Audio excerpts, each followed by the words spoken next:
इसके अलावा हमारी शक्ति के बल पर भले ही हम सच्चा योद्धा संप्रदाय को पराजित न कर पाए, लेकिन वधदेव मंडप के संप्रदाय के गढ़ में एक साधारण सच्चा योद्धा संप्रदाय की तो बात ही छोड़िए, एक सातस्तरीय संप्रदाय भी उसे भेद नहीं पाएगा। सौभाग्य से हमारे पास मंडप स्वामी हैं। सबकी नजर श्वेत वस्त्रधारी आकृति पर पड़ी। वह वहां एक दिव्य अमर की तरह खड़ा था। हालांकि आसपास का वातावरण जीर्ण शीर्ण था और जमीन खून से लथपथ थी, फिर भी उसके शरीर से एक हल्की सफेद रोशनी निकल रही थी, जिससे लोग तरस रहे थे और मदहोश हो रहे थे। रक्त दानव संप्रदाय के खजाने की तलाशी लो। रक्त दानव संप्रदाय बहुत समृद्ध है, मुझे यकीन है कि वे हमें निराश नहीं करेंगे, रणवीर ने मुस्कुराते हुए कहा। हाँ। सभी लोग तुरंत आसपास की तलाशी लेने निकल पड़े। एक संप्रदाय के लिए एक गढ़ स्थापित करना ज्यादा खर्च नहीं था, मुख्य खर्च शिष्यों की भर्ती पर था। 9वीं श्रेणी के संप्रदाय के सबसे निचले स्तर के शिष्य को भी कम से कम 1000 स्वर्ण मुद्राओं का मासिक वजीफा मिलता था। उदाहरण के लिए 40,000 शिष्यों वाले हान संप्रदाय को सिर्फ वजीफे के लिए ही हर महीने कम से कम 40 करोड़ स्वर्ण मुद्राओं की आवश्यकता होती थी। इसके अलावा स्वर्ण मुद्राएं सबसे मूल्यवान नहीं थीं। सबसे कीमती थीं संप्रदाय द्वारा प्रदान की जाने वाली औषधीय गोलियां, हथियार, उपकरण, ड्रैगन कौशल आदि। इन सबके लिए धन की आवश्यकता थी। सभी बेहद उत्साहित थे। निस्संदेह लूटपाट सबसे आनंददायक चीज थी। आधे घंटे बाद अभिमन्यु उत्साह से देव के पास दौड़ा। पवेलियन मास्टर, आपके अधीनस्थ ने खोज पूरी कर ली है, अभिमन्यु ने देव से सम्मानपूर्वक कहा। हाँ बताओ, देव ने थोड़ा सिर हिलाया। हमें कुल 83 करोड़ स्वर्ण मुद्राएं, 5 स्थानिक अंगूठियां, निम्न श्रेणी से लेकर रजत श्रेणी तक की हजारों विभिन्न आध्यात्मिक वस्तुएं और 40,000 औषधीय गोलियां मिलीं। अभिमन्यु बोलते बोलते और भी उत्साहित होता गया, यहाँ तक कि थोड़ा कांप भी रहा था। बाकी हथियारों और उपकरणों की बात करें तो उपकरण तो हजारों की संख्या में हैं, लेकिन उनकी गुणवत्ता अच्छी नहीं है, कोई भी रजत श्रेणी से ज्यादा उच्च श्रेणी का नहीं है। हथियार तो और भी कम हैं, जिनकी संख्या सिर्फ 1000 से थोड़ी ज्यादा है। अभिमन्यु का स्वर कुछ तिरस्कारपूर्ण था, लेकिन इन वस्तुओं का कुल मूल्य निश्चित रूप से 2 अरब स्वर्ण मुद्राओं से ज्यादा था। ओह ठीक है। अभिमन्यु ने एक स्थानिक अंगूठी निकाली और कहा, अंदर 532 स्पिरिट स्टोन भी हैं, लेकिन वे सभी निम्न श्रेणी के स्पिरिट स्टोन हैं, और जानवरों के खून की दर्जनों बोतलें हैं, लेकिन उनमें से कोई भी तीसरे दर्जे के जानवरों के खून से ज्यादा नहीं है। तुम इन चीजों को संभाल सकते हो, देव ने उदासीनता से कहा। रक्तराक्षस संप्रदाय पर यह हमला बहुत अच्छी तरह से अंजाम दिया गया। सभी को 1 लाख स्वर्ण मुद्राएं, एक निम्न श्रेणी का स्पिरिट स्टोन, 100 औषधीय गोलियां मिलेंगी और वे अपने हथियार और उपकरण खुद चुन सकते हैं। हाँ? अभिमन्यु ने सम्मानपूर्वक सिर हिलाया और मन ही मन सोचा, पैवेलियन मास्टर वाकई बहुत उदार हैं, एक साथ इतनी सारी चीजें दे रहे हैं। वे बहुत उदार हैं। धन्यवाद पैवेलियन मास्टर। बाकियों ने स्वाभाविक रूप से देव की बातें सुनी और तुरंत एक घुटने के बल बैठकर जोर से बोलने लगे। उनके लिए देव का अस्तित्व उनके पुनर्जन्म के लिए था। देव के बिना शायद इसी क्षण वे अभी भी किसी कोने में होते, दूसरों की धौंस और उपहास सहते हुए। क्या रक्त दानव संप्रदाय के पास अभी भी 2 खदानें नहीं हैं? देव ने अभिमन्यु की ओर देखा, किसी को खदानों में जाकर जांच करने के लिए ढूंढो। रक्त दानव संप्रदाय के लोग अभी भी वहां खनन कर रहे होंगे। वे लोग ज्यादा खतरा नहीं हैं, वे भी रक्त दानव संप्रदाय के भीतर कड़ी मेहनत करने वाले लोग ही होने चाहिए। उनसे कहो कि अगर वे तैयार हों तो वे वहां खनन जारी रख सकते हैं और उनका पारिश्रमिक 3 गुना हो जाएगा। हाँ। अभिमन्यु ने सिर हिलाया, फिर कुछ लोगों को खदानों की ओर ले गया। फिर बाकी लोगों ने संप्रदाय के गढ़ की फिर से तलाशी ली, जब तक कि उन्होंने रक्तदानव संप्रदाय से वह सब कुछ नहीं ले लिया जो ले जाया जा सकता था, और फिर देव के साथ वध देवता मंडप लौट आए। यह युद्ध एक बड़ी जीत थी, और इसमें ज्यादा पूंजी खर्च नहीं हुई। केवल शुरुआत में एलिमेंट्री मैजिस्टर पल्स तोप का उपयोग करते समय 30 स्पिरिट स्टोन और गोल्डनाइट डेमोनिक फ्लावर के पशु रक्त की 3 बूंदें इस्तेमाल की गईं। उपभोग की तुलना में वधदेव मंडप के लाभ निस्संदेह बहुत अधिक थे। बेशक यह केवल इसलिए था क्योंकि यह रक्तदानव संप्रदाय था। यदि यह अन्य नवस्थापित नौविंदर संप्रदाय होते तो वे शायद भाग्यशाली होते कि उन्हें धन की हानि नहीं होती। यही कारण था कि कई संप्रदाय युद्ध करने को तैयार नहीं थे। यह बहुत बड़ा नुकसान था। क्लाउड काउंटी शहर। क्लाउड काउंटी शहर में 2 बहुत ही प्रमुख इमारतें थीं। एक नगर स्वामी का भवन था और दूसरा सच्चा योद्धा संप्रदाय का गढ़ था। पूरे क्लाउड काउंटी शहर में मूल रूप से केवल एक 8वीं स्तरीय संप्रदाय था, जो सच्चा योद्धा संप्रदाय था। लेकिन हान संप्रदाय की पदोन्नति के बाद 2 8वें स्तर के संप्रदाय बन गए। यह कहा जा सकता है कि भले ही हान संप्रदाय को 8वें स्तर के संप्रदाय में पदोन्नत कर दिया गया था, फिर भी सच्चा योद्धा संप्रदाय पूरे क्लाउड काउंटी शहर का अधिपति था। यहाँ तक कि नगर स्वामी के भवन को भी उसके साथ सम्मानपूर्वक व्यवहार करना पड़ता था। क्लाउड काउंटी शहर में सच्चा योद्धा संप्रदाय का निवास एक विशाल क्षेत्र में फैला हुआ था, लगभग 100 किलोमीटर से भी ज्यादा। यह जानना जरूरी है कि नगरपाल का भवन भी केवल 10 किलोमीटर में फैला था, लेकिन सच्चा योद्धा संप्रदाय नगरपाल के भवन से सैकड़ों गुना बड़ा था, जो उसकी ऊंची प्रतिष्ठा को दर्शाता है। यह कहना अतिशयोक्ति नहीं होगी कि सच्चा योद्धा संप्रदाय के लोग क्लाउड काउंटी शहर में बेकाबू होकर घूमते थे।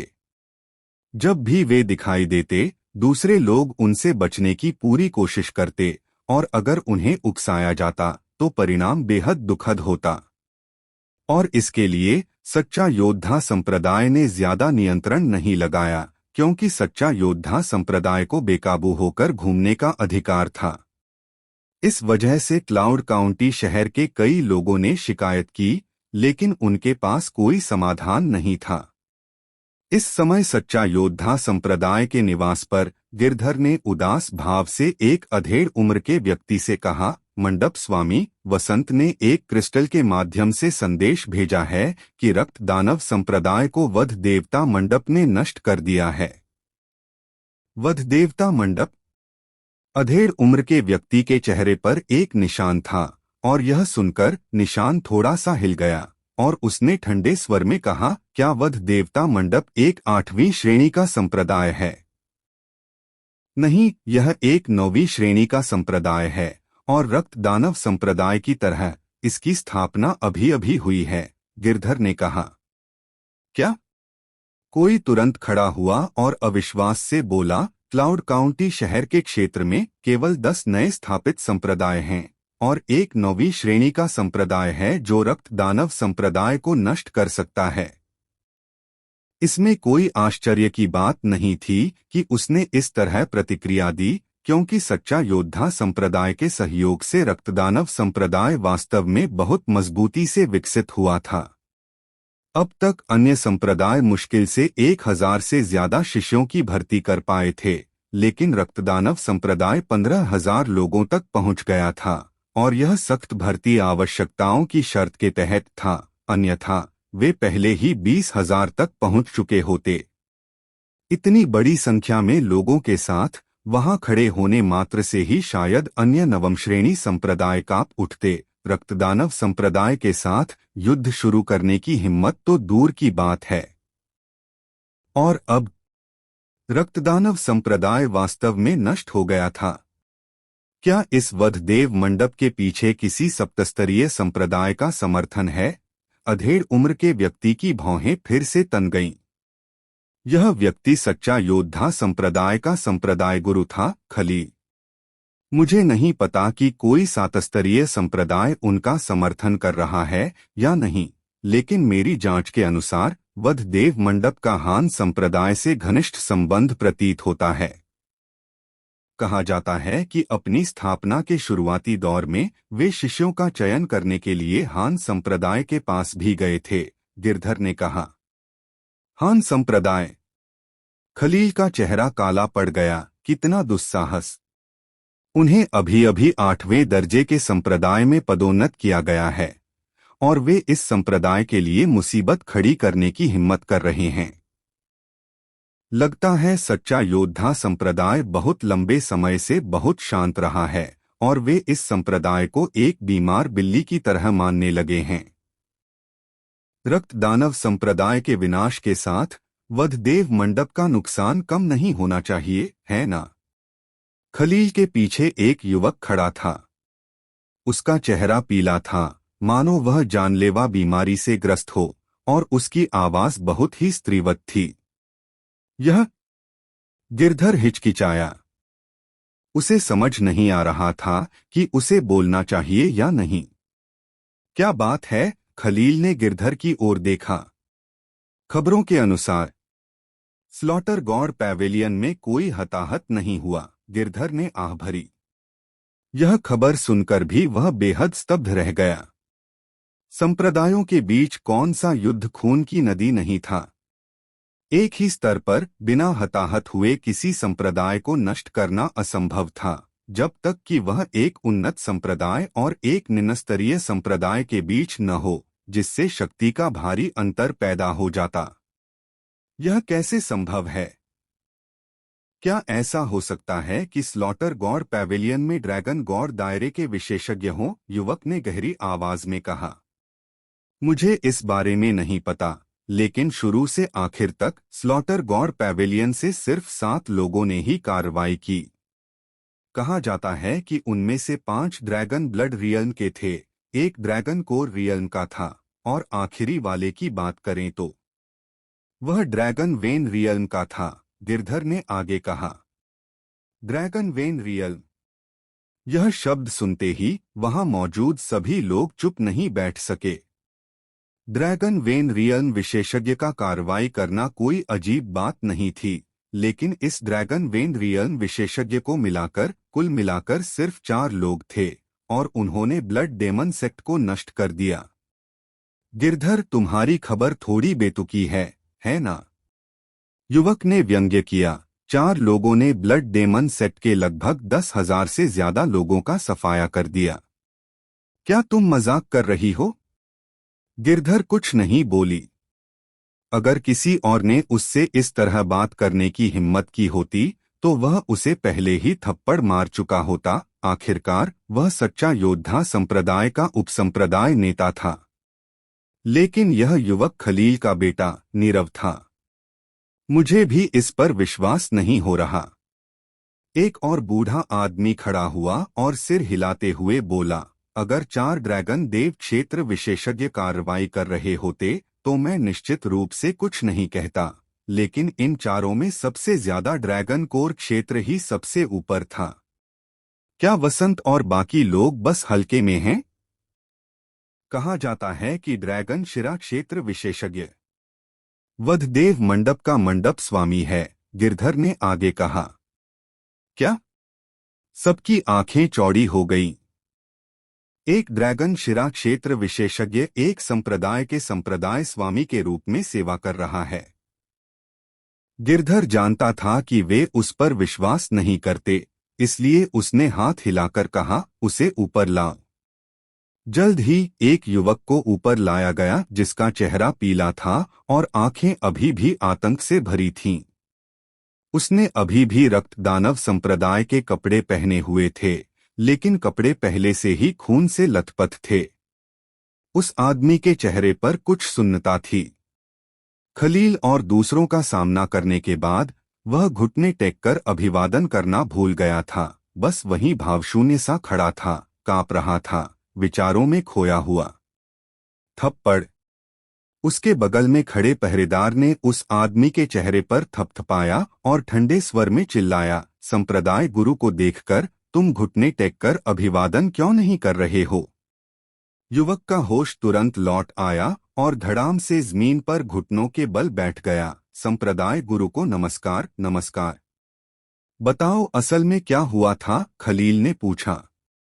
वह अच्छी तरह जानता था कि किसी के लिए ऐसी भावनाएं दिखाना जरूर कुछ बेहद भयानक देखा होगा, और वह चीज निस्संदेह वधदेव मंडप था। वे मर गए, सब मर गए। युवक कांप उठा और बुदबुदाया, रक्तदानव संप्रदाय के सभी लोग मारे गए। वधदेव मंडप बहुत शक्तिशाली है, हम उन्हें हरा नहीं सकते, हम उन्हें हरा नहीं सकते। थप्पड़। युवक को असंगत देखकर पहरेदार ने फिर से उसके चेहरे पर थप्पड़ मारा। इस बार बल ज्यादा था और युवक का चेहरा तुरंत सूज गया, लेकिन उसका दिमाग भी ज्यादा साफ हो गया। ऐसा है। युवक ने गहरी सांस ली और कहा, वधदेव मंडप का हमला बिना किसी चेतावनी के हुआ। सबसे पहले उन्होंने रक्तदानव संप्रदाय के संप्रदाय निवास पर प्रकाश की 3 बैंगनी किरणें दागीं। इन 3 बैंगनी किरणों के नीचे 5000 लोगों की जान चली गई। बैंगनी प्रकाश इतना तेज था कि संप्रदाय गुरु और अन्य लोगों को भी पीछे हटना पड़ा और वे सीधे विरोध करने की हिम्मत नहीं जुटा पाए। बाद में संप्रदाय गुरु ने हमें वध देवता मंडप के लोगों को घेरकर मारने के लिए प्रेरित किया, लेकिन इससे पहले कि हम हमला कर पाते, वध देवता मंडप से प्रकाश की एक किरण उठी। जो कोई भी उससे टकराता वह तुरंत चकनाचूर हो जाता। इस तरह के प्रहार से रक्त दानव संप्रदाय के 2000 और हताहत हुए। सच्चा योद्धा संप्रदाय के लोग चुपचाप सुन रहे थे और उसी समय उनके मन में एक अत्यंत रक्तरंजित दृश्य उभरने लगा। बाद में हमने हमला रोक दिया और एक महिला शिष्या, जो सिर्फ ड्रैगन रक्त क्षेत्र में थी, वध देवता मंडप से निकली। उसने सीधे सुमेर को मार डाला, जो ड्रैगन रक्त क्षेत्र में ही थी। संप्रदाय प्रमुख और अन्य लोगों ने पहले उसे घेरने की योजना बनाई, लेकिन वध देवता मंडप के उपमंडप प्रमुख भी दौड़कर बाहर आ गए। 3 चालें, सिर्फ 3 चालें। युवक ने कहा, 3 चालों में संप्रदाय प्रमुख को छोड़कर पूरे रक्तदानव संप्रदाय के सभी 3 ड्रैगन कोर क्षेत्र विशेषज्ञ मारे गए। यह कहते हुए युवक चुप हो गया। हालांकि उसकी आंखें तुरंत लाल हो गईं और उसका पहले शांत शरीर जोर जोर से कांपने लगा। और फिर गिरधर ने पूछा। हालांकि उसने कुछ खबर सुनी थी, फिर भी उसे विश्वास नहीं हो रहा था कि वध देवता मंडप ने कुछ ही लोगों की मदद से रक्तदानव संप्रदाय का पूरी तरह से सफाया कर दिया था। फिर युवक ने अचानक ऊपर देखा और पागलों की तरह हंसा। क्या तुम यकीन कर सकते हो? क्या तुम मानते हो कि मरे हुए लोग फिर से खड़े हो सकते हैं? वे साफ तौर पर मरे हुए थे, साफ तौर पर मरे हुए। सब भौंचक के रह गए, बाकी कहानी का इंतजार करने लगे। वध देवता मंडप से एक व्यक्ति ने एक चाल चली, सभी शवों को नियंत्रित करके रक्तदानव संप्रदाय के लोगों को घेर लिया और मार डाला। उन शवों को न तो चोट का डर था, न ही मौत का। रक्तदानव संप्रदाय के लोगों को मारने के बाद मारे गए लोग फिर से खड़े हो जाते और दूसरों को मार डालते। युवक दहाड़ा। इसके अलावा इस व्यक्ति के बाद 3 और लोगों ने भी अपनी चाल चली। उनमें से एक ने जमीन को उलट पुलट कर उसे तीखे नरक के कांटों में बदल दिया और रक्तदानव संप्रदाय के लोगों को मौत के घाट उतार दिया। बाकी 2, एक आग को नियंत्रित करने में सक्षम लग रहा था और दूसरा बर्फ को नियंत्रित करने में। कई हजार मीटर के दायरे में रक्तदानव संप्रदाय का कोई भी शिष्य या तो आग की लपटों में जलकर मर जाता या बर्फ की मूर्तियों में जम जाता। बस। नीरव अचानक चिल्लाया, तुम बेकार हो, जितना ज्यादा तुम बोलते हो यह उतना ही अविश्वसनीय होता जाता है। मुझे लगता है कि तुम वहीं मर जाते। तुम्हें यकीन नहीं हो रहा? यकीन नहीं हो रहा है ना? हाँ हाँ हाँ हाँ हाँ। युवक जोर से हंस पड़ा। तुमने वो नारकीय दृश्य नहीं देखा तो जाहिर है तुम यकीन नहीं करोगे। अगर मैं तुमसे कहूं कि आग और बर्फ चलाने वाले वो 3 लोग सिर्फ ड्रैगन वेन लोक में थे, तो क्या तुम और भी कम यकीन करोगे? तुम तो ग्रीन हाउस में फूल हो। जब तक तुम खुद उस दृश्य का सामना नहीं करोगे, तुम कभी यकीन नहीं करोगे। कमीने। नीरव अचानक आगे बढ़ा, उस व्यक्ति की गर्दन पकड़ ली और ठंडे स्वर में बोला, तुम्हारी हिम्मत कैसे हुई मुझसे ऐसे बात करने की? क्या तुम मरना चाहते हो? मार डालो, जी भर के मार डालो। देरसबेर तुम्हें भी वो एहसास होगा। तब तक तुम मेरी बात पर यकीन कर लोगे। युवक का चेहरा लाल हो गया और उसे सांस लेने में तकलीफ हो रही थी, लेकिन उसके चेहरे का डर गायब हो गया था। उसके लिए इस वक्त मौत ही एकमात्र बहाना था। ऐसा लग रहा था कि मरने से ही उसके दिल में हमेशा से बसा दुःस्वप्न दूर होगा। क्रैक। नीरव के हाथ ने अचानक जोर लगाया और उस व्यक्ति की गर्दन सीधे टूट गई। दूसरों का मनोबल बढ़ाने और अपनी प्रतिष्ठा कम करने के लिए ऐसे शिष्य का मर जाना ही बेहतर है। नीरव ने ठंडी सांस ली। उसे विश्वास नहीं हुआ, लेकिन हॉल में मौजूद सभी लोग चुप हो गए, क्योंकि मरने से पहले उस युवक की सारी भावनाएं उन्हें यही बता रही थीं कि यह सच है, और वह बढ़ा चढ़ाकर नहीं कह रहा था। गिरधर। काफी देर बाद खलील ने कहा, तुम इस मामले के बारे में क्या सोचते हो? गिरधर एक पल के लिए चुप रही और बोली, इस व्यक्ति की बातों पर पूरी तरह से अविश्वास नहीं किया जा सकता, लेकिन उन पर पूरी तरह से विश्वास भी नहीं किया जा सकता। आखिरकार बाहरी दुनिया जानती है कि रक्तदानव संप्रदाय को हमारे सच्चा योद्धा संप्रदाय का समर्थन प्राप्त था। अब जब रक्तदानव संप्रदाय का विनाश हो चुका है, अगर हमारा सच्चा योद्धा संप्रदाय इसकी अनदेखी करता है, तो निश्चित रूप से अन्य संप्रदाय हमारा उपहास करेंगे, जिससे उन्हें लगेगा कि हमारे सच्चा योद्धा संप्रदाय को भड़काना आसान है। ऐसा क्यों न हो, ज्ञानोदय संप्रदाय और सागर संगम संप्रदाय को आगे बढ़ने दें। आप भी जाकर हान संप्रदाय को चेतावनी दें। हान संप्रदाय को इस मामले में हस्तक्षेप नहीं करना चाहिए, अन्यथा हमारे सच्चा योद्धा संप्रदाय को निर्दयी होने का दोष न दें। खलील के शब्द कुछ ठंडे थे। हाँ। गिरधर ने सिर हिलाया और फिर चली गई। ज्ञानोदय संप्रदाय और सागर संगम संप्रदाय वास्तव में 9वें दर्जे के संप्रदाय हैं। हान संप्रदाय के पदोन्नत होने से पहले वे हान संप्रदाय के बराबर थे, लेकिन वहां कोई ड्रैगन देव क्षेत्र विशेषज्ञ नहीं थे और वे भी सच्चा योद्धा संप्रदाय के अधिकार क्षेत्र में थे। उस समय इन दोनों संप्रदायों के संप्रदाय गुरु टोकन सच्चा योद्धा संप्रदाय द्वारा प्रदान किए जाते थे, और सच्चा योद्धा संप्रदाय के सहयोग से वे आज तक विकसित हुए हैं। रक्त दानव संप्रदाय की तुलना में ये दोनों संप्रदाय बहुत अधिक शक्तिशाली थे। केवल शिष्य संख्या के संदर्भ में उनमें से किसी एक में 30,000 से अधिक शिष्य थे।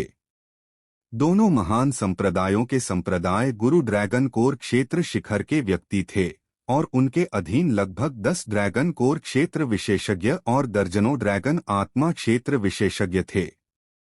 जैसे ही हान संप्रदाय को 8वें दर्जे के संप्रदाय में पदोन्नत किया गया, उसने अब हमारे सच्चा योद्धा संप्रदाय को महत्व नहीं दिया।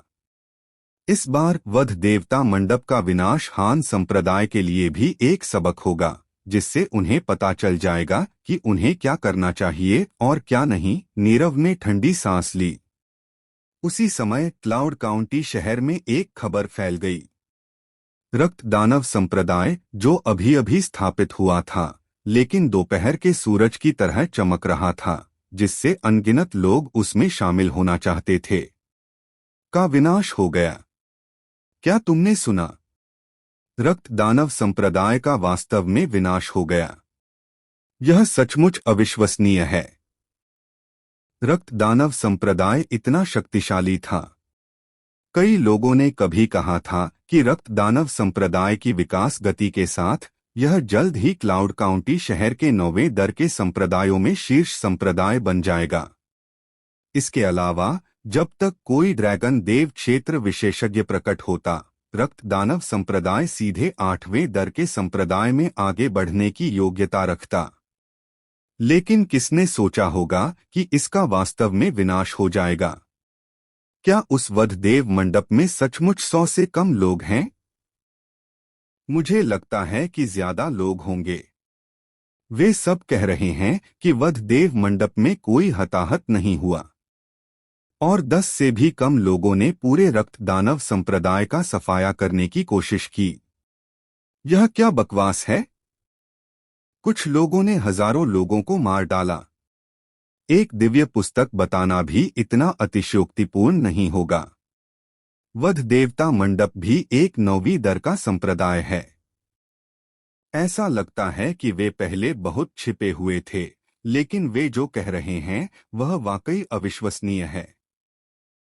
मैं मूल रूप से रक्त दानव संप्रदाय में शामिल होना चाहता था। सौभाग्य से मैं नहीं गया, अन्यथा मैं अब तक बिना सिर वाला हो सकता था। मैं केवल इतना कह सकता हूं कि वे लोग बदकिस्मत थे। हालांकि इस वध देवता मंडप में शामिल हुआ जा सकता है। वध देवता मंडप पहले भी लोगों की भर्ती कर रहा था, लेकिन रक्त दानव संप्रदाय की तुलना में कोई भी इसमें शामिल नहीं हुआ। ऐसा लगता है कि वध देवता मंडप में भर्ती पर कोई प्रतिबंध नहीं है। ऐसा लगता है कि वे बेकार लोग भी शामिल हो सकते हैं। क्यों न हम जाकर कोशिश करें? तो चलो। इस समय पूरा क्लाउड काउंटी शहर, खासकर देवगिरी काउंटी, गुलजार हो गया। कहा जा सकता है कि वानबाओ मंडप ने बहुत धन कमाया क्योंकि अनगिनत लोग टेलीपोर्टेशन एरे के माध्यम से देवगिरी काउंटी में आ रहे थे। ये लोग आते ही लगभग तुरंत ही वध देवता मंडप के संप्रदाय मुख्यालय की ओर दौड़ पड़े। यह सचमुच नष्ट हो गया है। वानबाओ मंडप के अंदर समीक्षा ने लोगों की घनी भीड़ को देखा। उसका सुंदर चेहरा अविश्वास से भर गया। जब देव ने कहा कि वह रक्त दानव संप्रदाय का विनाश करने जा रहा है, तो उसने हमेशा सोचा कि देव शेखी बघार रहा है और इसे मजाक समझ लिया। लेकिन इस समय देव ने अपने कार्यों से साबित कर दिया था कि उसने जो कुछ कहा था वह सब सच था। वध देव मंडप संप्रदाय निवास। कल वध देव मंडप ने रक्त दानव संप्रदाय का नाश कर दिया। आज यह स्थान लोगों से भरा हुआ था। संप्रदाय निवास के प्रवेश द्वार पर वध देव मंडप के सदस्य विशेष रूप से शिष्यों की भर्ती के लिए जिम्मेदार थे और ईशान उनमें से एक थे।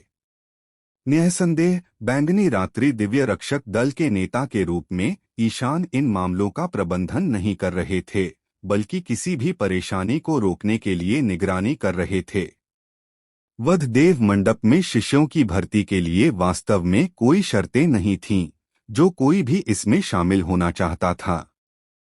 भले ही उसने पहले कभी साधना न की हो या हमेशा साधना करने में असमर्थ रहा हो, उसके सफल होने की बहुत अधिक संभावना थी। इसने अनगिनत लोगों को वध देव मंडप की ओर आकर्षित किया, जो अपनी किस्मत आजमाने की उम्मीद में थे। शुरू में ये लोग प्रतीक्षा करो और देखो का रवैया अपना रहे थे, कुछ इसलिए क्योंकि उनकी प्रतिभा इतनी कम थी कि वे इसमें शामिल नहीं हो सकते थे, और कुछ इसलिए क्योंकि उन्हें डर था कि कहीं वे गलत संप्रदाय में शामिल न हो जाएं और रक्त दानव संप्रदाय के शिष्यों की तरह न हो जाएं, जो शामिल होते ही मारे गए। लेकिन अब वध देवता मंडप ने अपनी शक्ति का प्रदर्शन किया था और दुनिया को यह घोषणा कर दी थी कि वध देवता मंडप में उनकी रक्षा करने की योग्यता है। वध देवता मंडप में शिष्यों की भर्ती के लिए सख्त शर्तों का अभाव होने के साथ साथ वध देवता मंडप के संप्रदाय निवास पर खड़े लोगों की संख्या वाकई बहुत ज्यादा थी, यहाँ तक कि पहले रक्त दानव संप्रदाय से भी ज्यादा। दूर से देखने पर यह लोगों का एक घना समूह था। देर से आने वालों को बहुत पीछे कतार में लगना पड़ता था। इतने सारे लोग। क्या यह वध देवता मंडप है? यह इतना बड़ा नहीं लगता। वध देवता मंडप के संप्रदाय निवास की विलासिता की कमी से मूर्ख मत बनो। कम से कम वध देवता मंडप में रक्त दानव संप्रदाय को नष्ट करने की शक्ति तो है। अब नवस्थापित नौवेंदर संप्रदायों में वध देवता मंडप सूक्ष्म रूप से अग्रणी है और इसे हान संप्रदाय का समर्थन प्राप्त है, जिसे पहले ही आठवेंदर संप्रदाय में पदोन्नत किया जा चुका है। इसकी शक्ति और प्रभाव दोनों ही अत्यंत दुर्जेय हैं। कोई दूर से दौड़कर आया और भारी भीड़ को देखकर उसने तुरंत भौहें चढ़ा लीं। हालांकि वे चाहे कितने भी अधीर क्यों न हों, अगर उन्हें वध देवता मंडप में शामिल होना था तो उन्हें यहाँ कतार में लगना ही था। वध देवता मंडप के संप्रदाय निवास के सामने 2 मीटर लंबी 1 मीटर चौड़ी चांदी की एक जाली थी, जो टेलीपोर्टेशन गेट जैसी दिखती थी। यह रजत पट वध देव मंडप के चयन के लिए एकमात्र शर्त थी। जो कोई भी रजत पट में प्रवेश करता और उसे चमका देता, वह वध देव मंडप में शामिल हो सकता था। उत्तीर्ण। संप्रदाय निवास के सामने एक युवक ने मुस्कुराते हुए कहा, जो अभी अभी रजत पट में प्रवेश किया था। वह 20 वर्ष से कम आयु की एक युवती थी। उसके कपड़े थोड़े घिसे हुए थे और वह सुंदर नहीं थी, लेकिन उसके नाजुक चेहरे पर तीव्र उत्साह झलक रहा था। उसके शरीर पर कोई साधना उतार चढ़ाव नहीं था, जो स्पष्ट रूप से दर्शाता था कि वह अपने से पहले स्वरा और तन्वी की तरह उन लोगों में से एक थी जिन्हें कचरा कहा जाता था। मैं सचमुच उत्तीर्ण हो गई, युवती ने अविश्वास से युवक की ओर देखा।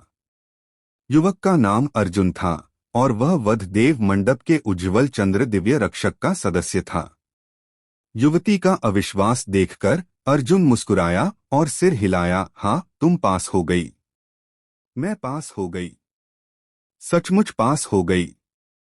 युवती को अब भी यकीन नहीं हो रहा था, मानो वह किसी सपने में हो। वह एक गरीब परिवार से थी और साधना न कर पाने की उसकी असमर्थता ने हालात और बिगाड़ दिए। उसने शुरू में सोचा था कि वह हमेशा के लिए एक दयनीय जीवन जिएगी, लेकिन वध देवता मंडप के प्रकट होने से उसे आशा की एक किरण मिली। ड्रैगन मार्शल महाद्वीप पर शक्ति सर्वोपरि थी। एक युवती के लिए भी मार्शल दाओ के प्रति अत्यधिक श्रद्धा थी। सबकी नजरों में साधना न कर पाना मौत से भी बदतर था। यह युवती क्लाउड काउंटी शहर की थी और उसने टेलीपोर्टेशन एरे के जरिए यहां आने के लिए अपनी लगभग सारी संपत्ति खर्च कर दी थी। उसने कभी सोचा भी नहीं था कि जो बस एक अपनी किस्मत आजमाने का प्रयास था, वह वास्तव में सफल होगा। यह तो बहुत बढ़िया है। वध देवता मंडप की एक शिष्या होने के नाते मुझे सैकड़ों स्वर्ण मुद्राओं का मासिक वजीफा मिलेगा। कम से कम मेरे माता पिता तो आराम से रह पाएंगे, युवती ने उत्साह से सोचा। तुम्हारा नाम क्या है? अर्जुन ने पूछा। अवनी ने कुछ घबराते हुए कहा। बहुत अच्छा। तभी पास ही से एक स्पष्ट आवाज आई। अवनी ने ऊपर देखा और एक बेहद खूबसूरत युवती को देखा जो एक ठंडी आभा बिखेर रही थी, उनकी ओर आ रही थी। नमस्कार नमस्कार। युवती के आलीशान कपड़े देखकर अवनी को पता चल गया कि वध देवता मंडप में उसका रुतबा जरूर ऊंचा होगा। वह झुकना चाहती थी, लेकिन अचानक उसे एहसास हुआ कि वह तो जानती ही नहीं कि सामने वाला कौन है। तुम बहुत दिलचस्प लड़की हो। स्वरा आगे बढ़ी और अवनी के चेहरे को प्यार से सहलाते हुए धूल पोंछने लगी। अवनी तनाव में आ गई। 1 इंच भी हिलने की हिम्मत नहीं जुटा पा रही थी। घबराओ मत, अब से तुम मेरी स्वरा की हो, स्वरा मुस्कुराई। हालांकि उसके चेहरे पर एक ठंडी आभा थी, लेकिन उसके चेहरे की मुस्कान किसी भी चीज को पिघला सकती थी। यह सुनकर अवनी दंग रह गई और मन ही मन सोचने लगी, क्या इस युवती को शायद इस तरह की चीजों में दिलचस्पी है? तुम क्या सोच रही हो? स्वरा को लग रहा था कि अवनी क्या सोच रही है। उसने अवनी के माथे पर हल्के से थपथपाया, फिर कहा, मेरा एक पति है, तुम्हें पता है। मैं अपना परिचय देती हूँ, स्वरा, वध देवता मंडप के पवित्र शीत दिव्य रक्षक दल की नेता। पवित्र शीत दिव्य रक्षक। अवनी का मुंह तुरंत खुला का खुला रह गया। उसने स्वाभाविक रूप से पवित्र शीत दिव्य रक्षक का नाम सुना था, क्योंकि तन्वी ने रक्तदानव संप्रदाय के विरुद्ध कार्रवाई करते समय ही उसकी पहचान बता दी थी। उस समय केवल तन्वी ने ही कार्रवाई की थी, फिर भी उसने रक्तदानव संप्रदाय के ड्रैगन स्पिरिट लोक के विशेषज्ञों को मार डाला, जो उसके सामने कुछ भी नहीं थे। सिर्फ अवनी ही नहीं, बल्कि वध देवता मंडप में शामिल होने की इच्छा रखने वाले सभी लोगों ने पवित्र शीत दिव्य रक्षक का नाम सुना था।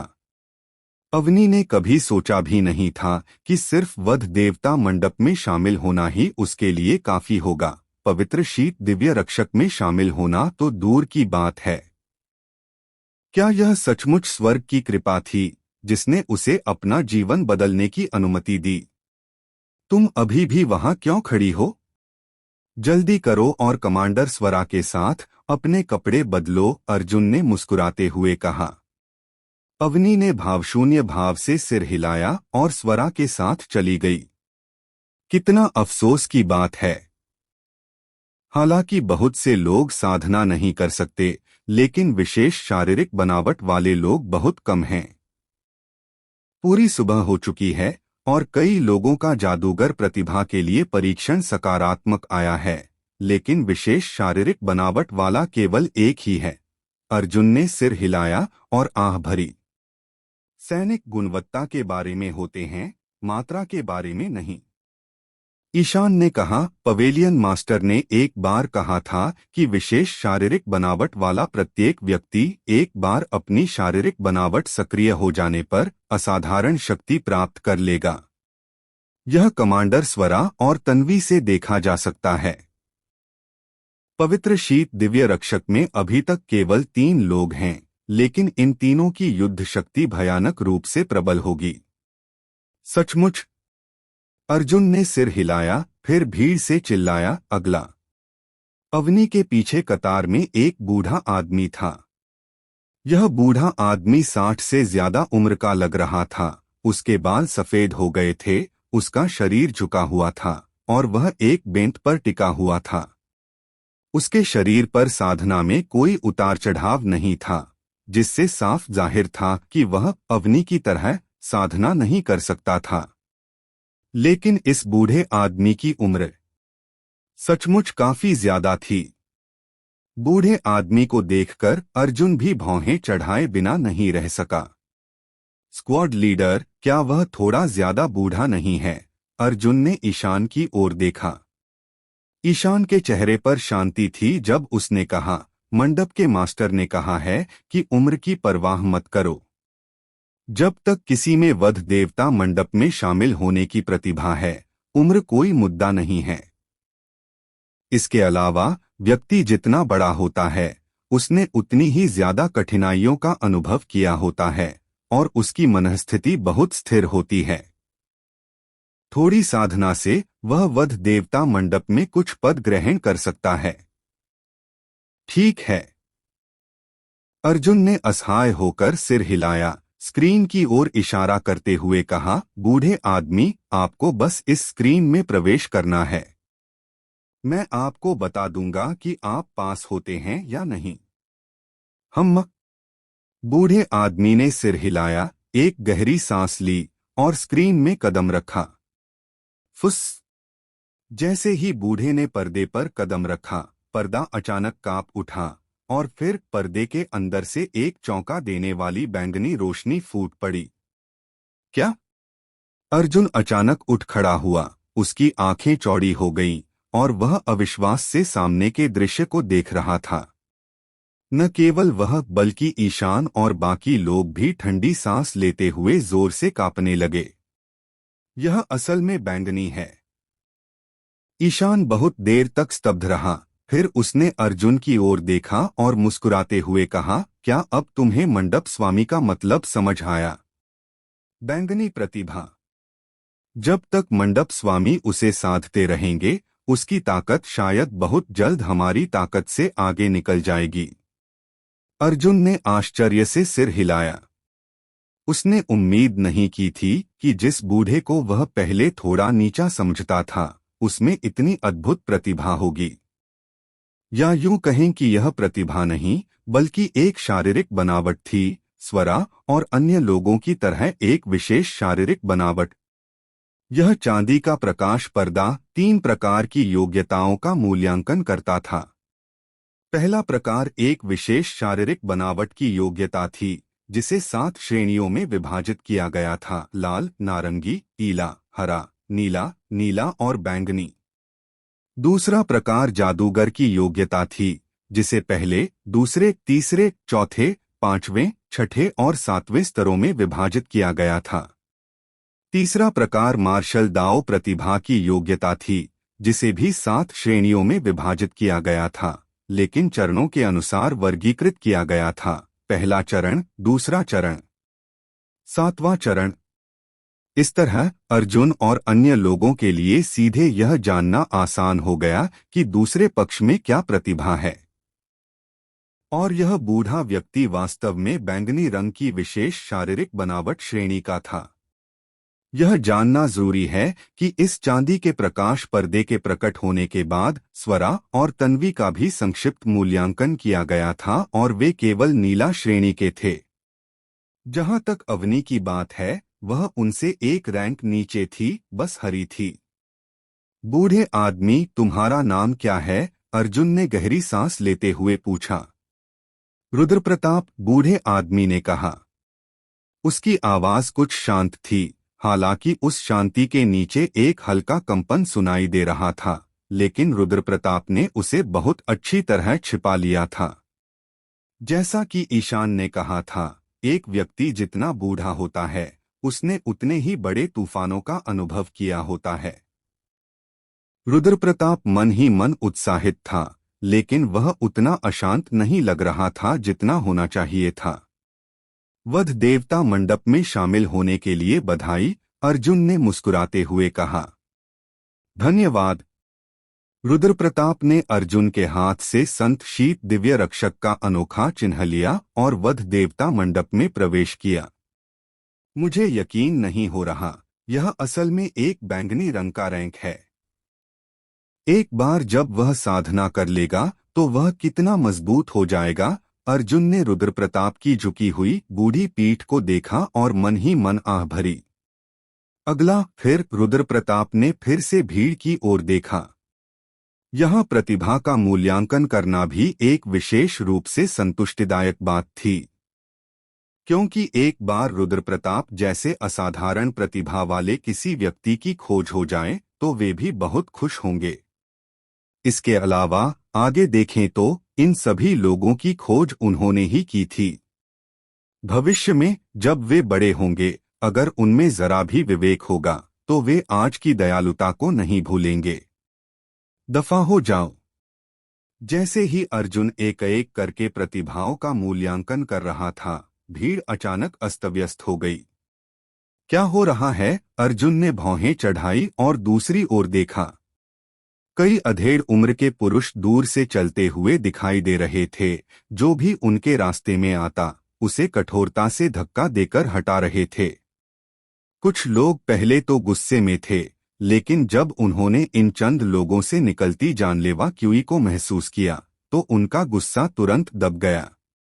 जल्द ही ये चंद लोग अर्जुन के सामने पहुंच गए। अर्जुन के कुछ बोलने से पहले ही ईशान ने उदासीनता से कहा, तुम देर से आए हो। वापस जाओ और कतार में लग जाओ। कतार में लगो। काले कपड़ों में से एक अधेड़ उम्र के आदमी ने व्यंग्य किया। ये लोग, क्या ये हमें अपने पीछे कतार में खड़ा करने के भी लायक हैं? ड्रैगन मार्शल महाद्वीप ताकत को महत्व देता है, और हम में इतनी ताकत है कि हम कतार में न लगें। जैसे ही उसके शब्द निकले, अधेड़ उम्र के आदमी ने अपनी पूरी साधना शुरू कर दी, जो वास्तव में ड्रैगन स्पिरिट क्षेत्र के प्रारंभिक चरण में थी। उसी समय बाकी कुछ लोगों ने भी अपनी साधना का प्रदर्शन किया। हालांकि वे ड्रैगन स्पिरिट क्षेत्र में नहीं थे, फिर भी वे सभी ड्रैगन ब्लड क्षेत्र के शिखर पर थे। साधना के इस स्तर को भांपते ही जो लोग पहले कतार में थे वे तुरंत कुछ दूर हट गए। क्या यह ताकत काफी है? अधेड़ उम्र के आदमी ने अहंकार से ईशान की ओर देखा। वह समझ गया कि ईशान की साधना केवल ड्रैगन ब्लड क्षेत्र के प्रारंभिक चरण में ही थी। उसने दूसरे पक्ष को एक बड़े क्षेत्र से मजबूती से दबा दिया। अगर ईशान वध देवता मंडप का सदस्य न होता तो वह अधेड़ उम्र का व्यक्ति उसे एक नजर भी नहीं देखता, क्योंकि उसके लिए ईशान की साधना बिल्कुल चींटी जैसी थी। वापस जाओ और कतार में लग जाओ। हालांकि ईशान ने जिस दृश्य की कल्पना की थी, जहां अधेड़ उम्र का व्यक्ति बहुत सम्मानपूर्ण होगा, वह दिखाई नहीं दिया। इसके बजाय वह अभी भी अपनी बाहें क्रॉस किए वहीं खड़ा था, मानो उसने अपनी आभा में कोई उतार चढ़ाव महसूस ही न किया हो। ठीक है, अपनी साधना के साथ, हालांकि तुम मेरी आभा को महसूस कर सकते हो, तुम्हें नहीं पता कि यह किस लोक में है। अधेड़ उम्र के व्यक्ति ने ठंडी सांस ली। मुझे अपना परिचय देने दो। मेरा नाम उदय है, मैं ड्रैगन स्पिरिट लोक के प्रारंभिक चरण में हूँ। मैं यहाँ वध देवता मंडप के एक एल्डर के रूप में सेवा करने आया हूँ। वध देवता मंडप के एल्डर बनने के लिए आवेदन कर रहे हो? ईशान की पलकें झपकीं और उनके चेहरे पर एक उत्सुकता भरी अभिव्यक्ति उभरी। क्या तुम्हें लगता है कि तुम वध देवता मंडप के एक बुजुर्ग बनने के योग्य हो? स्वाभाविक रूप से उदय के चेहरे पर अहंकार और भी गहरा गया।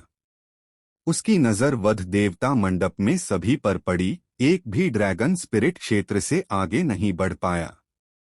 उसकी साधना उनसे कहीं ज्यादा श्रेष्ठ थी। मुझे सचमुच माफ करना। ईशान ने अपना सिर हिलाया। वध देवता मंडप के बुजुर्गों का चयन उपमंडप स्वामी द्वारा व्यक्तिगत रूप से किया जाएगा। अगर तुम वध देवता मंडप में शामिल होना चाहते हो तो बेहतर होगा कि तुम आज्ञाकारी होकर वापस जाओ और कतार में लग जाओ।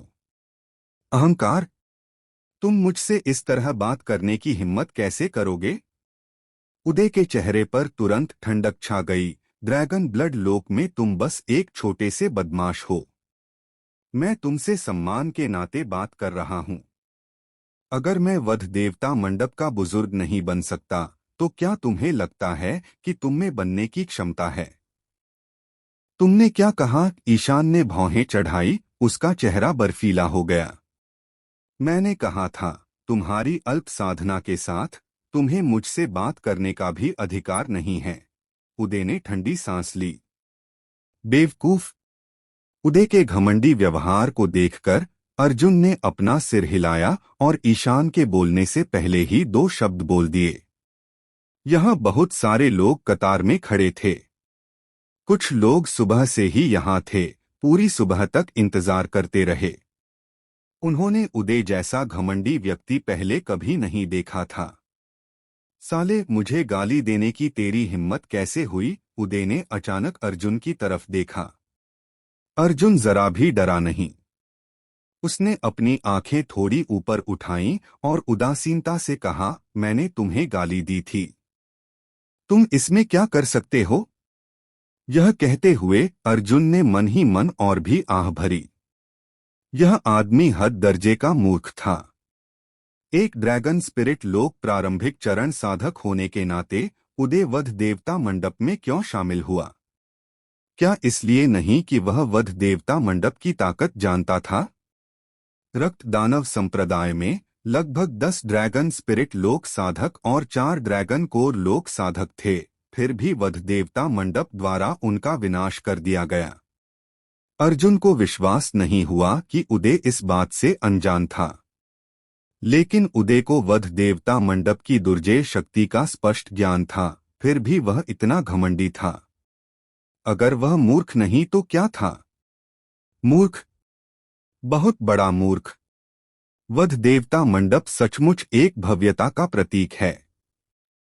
उदय ने ठंडे स्वर में कहा, तुम्हारी साधना तो केवल ड्रैगन रक्त क्षेत्र है, फिर भी तुम मुझसे इस तरह बात करने की हिम्मत कर रहे हो।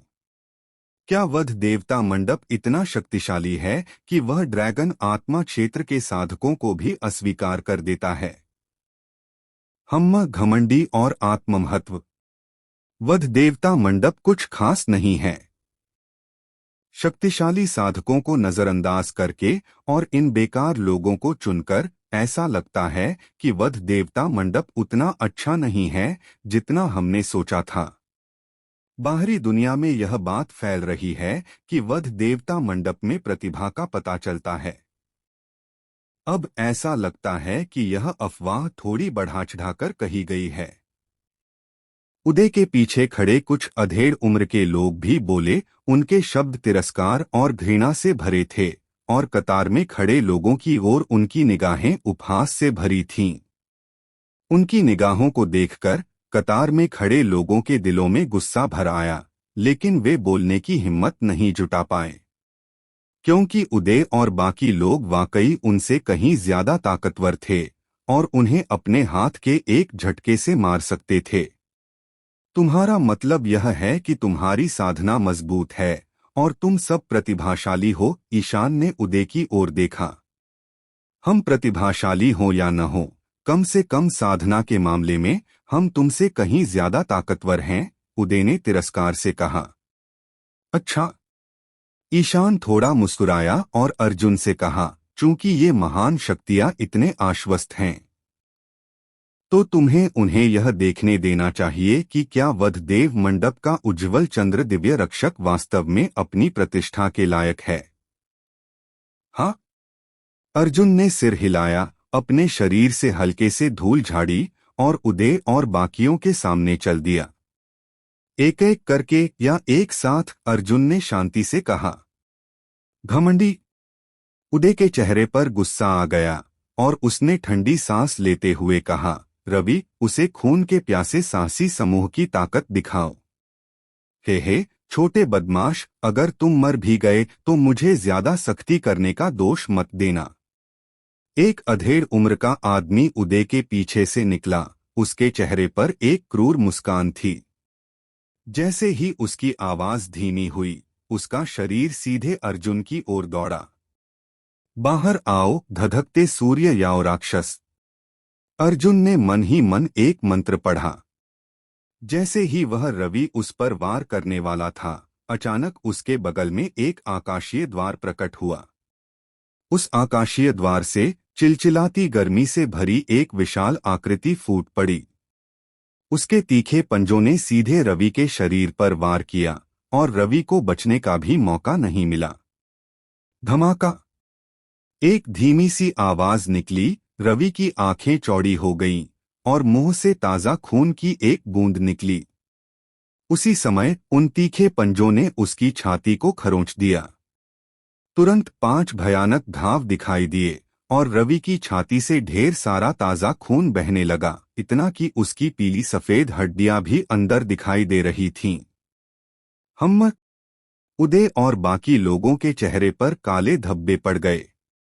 जब उन्होंने उस विशाल याओ जानवर को देखा जिसने अपना पूरा शरीर पहले ही खोल दिया था, तो उनके चेहरे पर भद्दापन आ गया।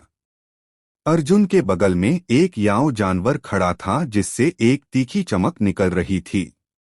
यह याओ जानवर 5 झांग लंबा था, जिसके पूरे शरीर पर सफेद बाल थे। जब उसने उदय और दूसरों को देखा तो उसने एक धमकी भरी धीमी गर्जना की, लेकिन जब उसने अर्जुन को देखा तो वह बहुत शांत हो गया। एक तृतीय श्रेणी का याओ जानवर, धधकता सूर्य याओ जानवर, उदय के चेहरे पर कुछ उदासी थी। कोई आश्चर्य नहीं कि रवि एक ही वार में गंभीर रूप से घायल हो गया और लगभग मर ही गया। वह एक तृतीय श्रेणी का याओ जानवर निकला। एक तृतीय श्रेणी का याओ जानवर एक मानव ड्रैगन आत्मा क्षेत्र साधक के बराबर था और उसी श्रेणी के याओ जानवर स्वाभाविक रूप से मनुष्यों से कहीं अधिक शक्तिशाली थे। उदय को भी लगा कि वह धधकते सूर्य याओ जानवर के सामने टिक नहीं पा रहा था। क्या अब और नहीं लड़ रहे? अर्जुन ने धधकते सूर्य याओ जानवर के सिर पर हल्के से थपथपाया और मजाक करते हुए कहा, क्या तुम अभी बहुत घमंडी नहीं थे? अभी क्यों नहीं बोल रहे? मैं चुपके से तुम्हें बता दूं, मेरे पास धधकते सूर्य याओ जानवर जैसे 3 याओ जानवर हैं, लेकिन मेरे नियंत्रण में आने वाले याओ जानवरों में धधकते सूर्य याओ जानवर सबसे निचले स्तर का है। धधकते सूर्य याओ जानवर एक निचले स्तर का तृतीय स्तरीय याओ जानवर था, जो ड्रैगन स्पिरिट दायरे के प्रारंभिक चरण के साधक के बराबर था। लेकिन ड्रैगन स्पिरिट दायरे के प्रारंभिक चरण के साधक अगर उससे भिड़ते तो निश्चित रूप से उससे लड़ना नहीं चाहते थे। दरअसल तुम सबको अभी एक साथ हमला कर देना चाहिए था।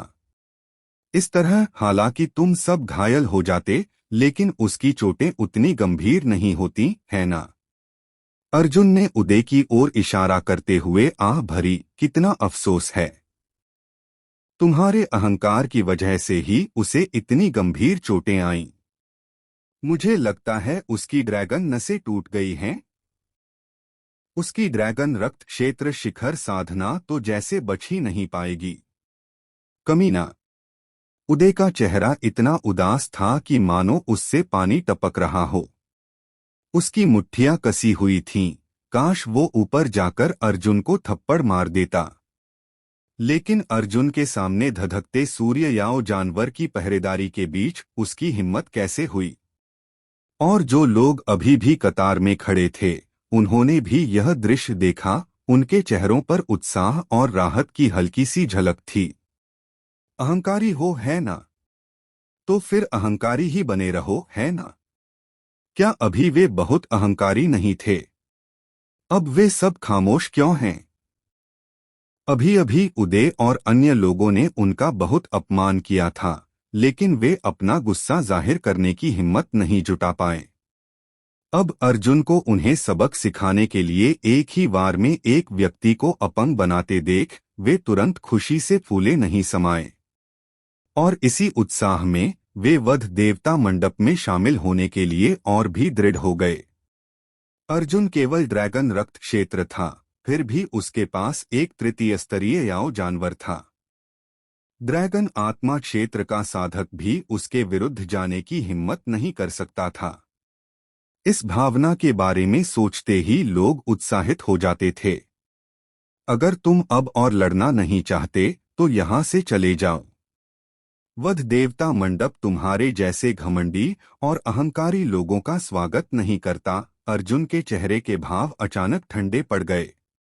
उदय अभी भी कुछ कहना चाहता था, लेकिन इसी समय धधकते सूर्य याओ जानवर ने अचानक दहाड़ लगाई और उन पर तेजी से टूट पड़ा। चलो चलें। उदय के हाव भाव बदल गए। उसने जल्दी से रवि के अधजले शरीर को उठाया और दूसरों के साथ दूर की ओर चल पड़ा। ड्रैगन स्पिरिट लोग, ये तो बस कूड़ाकचरा हैं। अर्जुन ने अपना सिर हिलाया। धधकते सूर्य याओ जानवर का अभी अभी हमला सिर्फ उन्हें डराने के लिए था। अगर उसका इरादा सचमुच हमला करने का होता तो उदय और बाकी लोग इतनी सुरक्षित निकल नहीं पाते। अर्जुन उन्हें मारना चाहता था, लेकिन देव ने निर्देश दिया था कि संप्रदाय के स्थान से पहले अगर हो सके तो खून खराबा न हो, इसीलिए अर्जुन ने जोरदार हमला नहीं किया। समय बीतता गया, पलक झपकते ही एक दिन बीत गया। हालांकि वध देवता मंडप के सामने लोगों का आना जाना न सिर्फ कम हुआ बल्कि बढ़ गया। दूसरे दिन की सुबह दर्जनों लोग दूर से आते हुए दिखाई दिए। नेता एक मध्यम आयु वर्ग का व्यक्ति था और उसकी पोशाक बिल्कुल नव स्थापित नौवीं दर संप्रदाय देवजाल संप्रदाय के संप्रदाय मास्टर के वस्त्र जैसी थी। देवजाल संप्रदाय के लोग यहाँ क्यों हैं? वध देवता मंडप ने स्वाभाविक रूप से अन्य संप्रदायों की भी जांच की थी। देवजाल संप्रदाय भी उन 10 नवमदर संप्रदायों में से एक था जो अभी अभी स्थापित हुए थे। यह सबसे निचले स्तर पर नहीं था, लेकिन बहुत मजबूत भी नहीं था।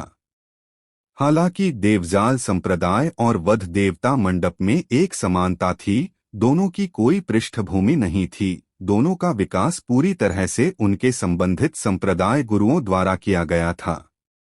यह हमेशा से अफवाह थी कि वध देवता मंडप को हान संप्रदाय का समर्थन प्राप्त था और हान संप्रदाय ने इसका कोई स्पष्टीकरण नहीं दिया था। वास्तव में केवल दोनों पक्ष ही जानते थे कि वध देवता मंडप हान संप्रदाय पर निर्भर नहीं था, बल्कि हान संप्रदाय के संप्रदाय गुरु को देव से कई संकेत मिले थे। देवजाल संप्रदाय के संप्रदाय गुरु का नाम जगदीप था और उनका नेतृत्व करने वाला अधेड़ व्यक्ति वास्तव में जगदीप ही था। जगदीप के बगल में देवजाल संप्रदाय का उपसंप्रदाय प्रमुख था और उसके साथ देवजाल संप्रदाय के लगभग सभी उच्चपदस्थ अधिकारी थे। संप्रदाय प्रमुख से लेकर वरिष्ठों तक सभी वध देवता मंडप में आए थे। यह कनिष्ठ, मैं जगदीप हूँ, देवजाल संप्रदाय का संप्रदाय गुरु। मैं वध देवता मंडप के मंडप गुरु से मिलना चाहता हूँ, कृपया उन्हें सूचित करें। जगदीप अर्जुन के पास गया, अपने हाथों को थोड़ा सा मोड़ा और बहुत विनम्र था। जगदीप का क्षेत्र ड्रैगन कोर क्षेत्र मध्य चरण था और देवजाल संप्रदाय का उपसंप्रदाय प्रमुख भी ड्रैगन कोर क्षेत्र था, लेकिन केवल प्रारंभिक चरण। उसका विनम्र व्यवहार उदय के पहले के व्यवहार से बिल्कुल अलग था। उदय सिर्फ एक छोटे से साहसिक समूह का नेता था और सिर्फ ड्रैगन स्पिरिट दायरे के प्रारंभिक चरण का। जगदीप की साधना उदय से एक से ज्यादा बड़े दायरे में ऊंची थी, फिर भी वह उदय जितना घमंडी नहीं था। चुप रहने का मतलब अक्षम होना नहीं है। तो यह संप्रदाय गुरु जगदीप है, यह कनिष्ठ अशिष्ट था। अर्जुन भी धनुष लौटाने के लिए जल्दी से खड़ा हुआ, फिर मुस्कुराया और बोला, मुझे संप्रदाय गुरु जगदीप को यहाँ एक पल रुकने के लिए परेशान करना होगा। यह कनिष्ठ मंडप गुरु से पूछने के लिए किसी को ढूंढ लेगा। ठीक है, जगदीप मुस्कुराया। दरअसल जगदीप ने अभी अभी देखा था कि ईशान और अर्जुन ने उदय के साथ कैसा व्यवहार किया था। उसने शुरू में सोचा था कि चूंकि वध देवता मंडप ने इस युद्ध से प्रसिद्धि प्राप्त की है, इसलिए उसके शिष्य निश्चित रूप से बहुत घमंडी होंगे, शायद अपनी नाक ऊंची करके, और उसके सामने भी ज्यादा विनम्र नहीं होंगे। उसने अर्जुन से इतनी विनम्रता की बिल्कुल भी उम्मीद नहीं की थी, जिससे जगदीप की वध देवता मंडप के प्रति सद्भावना और भी बढ़ गई। और कतार में खड़े लोग भी समझ गए कि अर्जुन बिल्कुल भी घमंडी नहीं था, वह तो बस अगर दूसरे मुझे नाराज नहीं करेंगे तो मैं उन्हें नाराज नहीं करूंगा के सिद्धांत पर काम कर रहा था।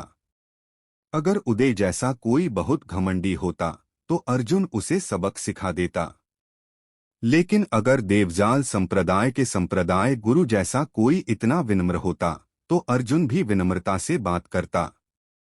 जल्द ही संप्रदाय के निवास से कोई दौड़कर बाहर आया और जगदीप की ओर हाथ बढ़ाते हुए कहा, संप्रदाय गुरु जगदीप, मंडप गुरु ने चाय बना ली है और परिषद भवन में आपका इंतजार कर रहे हैं। धन्यवाद। जगदीप ने एक गहरी सांस ली और देवजाल संप्रदाय के लोगों को वध देवता मंडप में ले गया। जैसे ही जगदीप ने वध देवता मंडप में प्रवेश किया, लोगों का एक और समूह मूल स्थान से चला आया। वे ज्यादा नहीं थे, सिर्फ 6। नेता एक बेहद खूबसूरत महिला थी जिसका आकर्षण लाजवाब था, और उसके पीछे खड़े लोग सभी ड्रैगन कोर लोक में थे। आप सब कौन हैं? ईशान ने इस समूह की ओर देखा। 5 ड्रैगन कोर लोक साधक। वह बिल्कुल भी डरा नहीं था, लेकिन उसे लगा कि उनकी पहचान जरूर ऊंची होगी, खासकर वह महिला जो सिर्फ ड्रैगन स्पिरिट लोक में थी। वानबाओ मंडप की समीक्षा, वध देवता मंडप की स्थापना की बधाई देने आई हैं। यह महिला समीक्षा थी और वे 5 ड्रैगन कोर लोक साधक अंगरक्षक लग रहे थे। तो यह यंग मिस समीक्षा है। मंडप स्वामी ने पहले ही निर्देश दे दिया था कि यंग मिस समीक्षा और मंडप स्वामी पुराने परिचित हैं। अगर आप वध देवता मंडप में आए तो सीधे अंदर आ सकते हैं। कृपया मेरे पीछे आइए, ईशान ने मुस्कुराते हुए कहा। उसे पहले से ही पता था कि मैं आऊंगी। समीक्षा ने अपने होंठ सिकोड़े और चालाकी से कहा, वह बदमाश, क्या वह मेरे वानबाओ मंडप से उपहार भेजने की उम्मीद कर रहा है? अगर मैं नहीं आऊंगी तो क्या वह वानबाओ मंडप से कोई दुश्मनी रखेगा? यंग मिस समीक्षा बहुत ज्यादा सोच रही हैं। ईशान मुस्कुराया और बोला, मंडप स्वामी ने खास तौर पर निर्देश दिया था कि वह यंग मिस समीक्षा का इंतजार कर रहे हैं, और उन्होंने यह भी कहा कि वह नीलामी के दौरान निजी कमरा बुक करने के लिए यंग मिस समीक्षा का तहेदिल से शुक्रिया अदा करना चाहते हैं। यह सुनते ही समीक्षा के चेहरे पर तुरंत शर्मिंदगी छा गई। वह वाकई बहुत खूबसूरत थी। इस शर्मिंदगी के साथ समीक्षा और भी आकर्षक हो गई, इतनी आकर्षक कि ईशान भी थोड़ा दंग रह गई। हालांकि प्रतिक्रिया देने के बाद ईशान फिर से थोड़ी उलझन में पड़ गई। मंडप स्वामी तो बस उसे निजी कक्ष के लिए धन्यवाद देना चाहते थे, तो समीक्षा क्यों शर्मा रही थी? हालांकि ईशान को यह नहीं पता था कि समीक्षा निजी कक्ष के कारण नहीं, बल्कि निजी कक्ष के अंदर देव द्वारा छेड़े जाने के कारण शर्मा रही थी।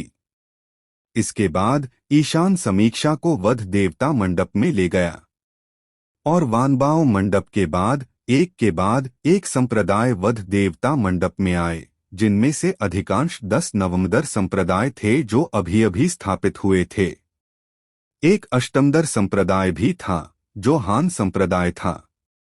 वध देवता मंडप ने किसी भी संप्रदाय को निमंत्रण नहीं भेजा था, न ही उसने संप्रदाय की स्थापना का जश्न मनाने के बारे में सोचा था। ये संप्रदाय पूरी तरह से स्वेच्छा से आए थे। वध देवता मंडप परिषद भवन। देव सफेद वस्त्र पहने मुख्य आसन पर बैठे थे। उनके बगल वाली पहली सीट पर रणवीर बैठे थे, और रणवीर के सामने अभिमन्यु बैठे थे। अभिमन्यु वध देव मंडप के प्रथम वरिष्ठ थे। तुलनात्मक रूप से उनका दर्जा 4 दिव्य रक्षक दल के नेताओं से भी ऊंचा था। मंडप प्रमुख और उप मंडप प्रमुख के अलावा उनके पास सबसे अधिक शक्ति थी। 4 दिव्य रक्षक दल के नेताओं के अपने अपने काम थे, वे या तो साधना कर रहे थे या अन्य काम निपटा रहे थे। वे ऐसी बैठकों में शामिल नहीं होते थे। आप सभी का वध देव मंडप को अपनी उपस्थिति से सुशोभित करना वास्तव में वध देव मंडप का सम्मान बढ़ाता है। देव मुस्कुराए और हाथ हिलाते हुए बोले, चाय परोसो। किसी ने उपस्थित सभी लोगों के लिए चाय डाली। मंडप प्रमुख देव बहुत विनम्र हैं। आज जगदीप का आना वध देव मंडप की स्थापना की बधाई देने के अलावा और किसी कारण से नहीं है। जगदीप खड़ा हुआ और हाथ हिलाकर अपनी स्थानिक अंगूठी से 2 बड़े डिब्बे निकाले। तुरंत देवजाल संप्रदाय के किसी व्यक्ति ने डिब्बे खोले। पहले डिब्बे में बड़ी मात्रा में आध्यात्मिक वस्तुएं थीं, और दूसरे डिब्बे में कुछ रत्न थे। इन 2 बड़े डिब्बों के अलावा जगदीप ने वानबाओ मंडप से एक सोने का कार्ड भी निकाला। इस सोने के कार्ड में 50 लाख सोने के सिक्के हैं। हालांकि मंडप प्रमुख देव के लिए यह ज्यादा कुछ नहीं है, लेकिन यह मेरी ईमानदारी का एक छोटा सा प्रतीक है। मुझे उम्मीद है कि मंडप प्रमुख देव इसे मुस्कुराकर स्वीकार करेंगे, जगदीप ने मुस्कुराते हुए कहा। देव थोड़ा सोच में पड़ गया और मुस्कुराया, चूंकि ऐसा है तो मैं विनम्र नहीं रहूंगा। बोलने के बाद देव ने हाथ हिलाया और कोई दोनों डिब्बे ले गया। चूंकि संप्रदाय गुरु जगदीप ने पहले ही एक उपहार दे दिया है, इसलिए अगर मेरे वानबाओ मंडप ने थोड़ी भी सराहना नहीं दिखाई तो यह थोड़ा शर्मनाक होगा।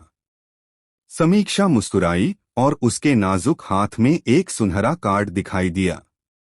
मेरा वानबाओ मंडप ऐसी औपचारिकताओं में उलझेगा नहीं। इसमें 10 करोड़ सोने के सिक्के हैं। मुझे उम्मीद है कि मंडप मास्टर देव इसे मुस्कुराते हुए स्वीकार करेंगे। सोने के सिक्के।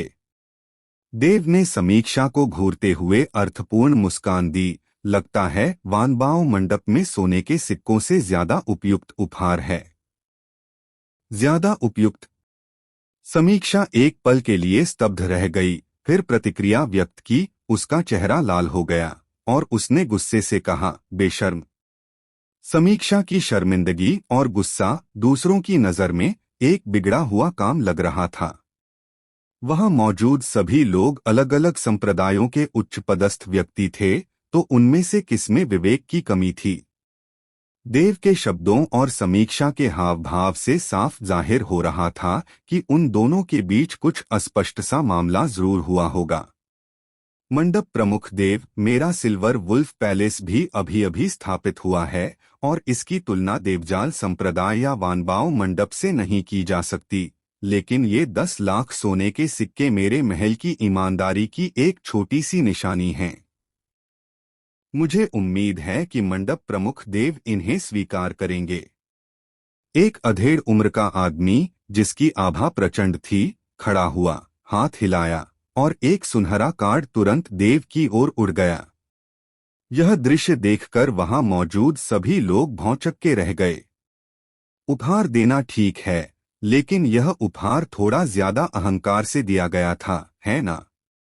वानबाओ मंडप और देवजाल संप्रदाय के लोगों ने अभी अभी विनम्रता से अपने उपहार निकाले ही थे कि सिल्वर वुल्फ पैलेस के राजमहलाध्यक्ष ने उन्हें सीधे देव की ओर फेंक दिया, मानो दान दे रहे हों। मैंने बहुत समय से सुना है कि सिल्वर वुल्फ पैलेस सागर संगम संप्रदाय पर निर्भर है और सागर संगम संप्रदाय बदले में सच्चा योद्धा संप्रदाय पर, जिससे वे बेहद घमंडी हो जाते हैं। अब लगता है यह सचमुच अपनी प्रतिष्ठा पर खरा उतर रहा है, किसी ने मन ही मन सोचा।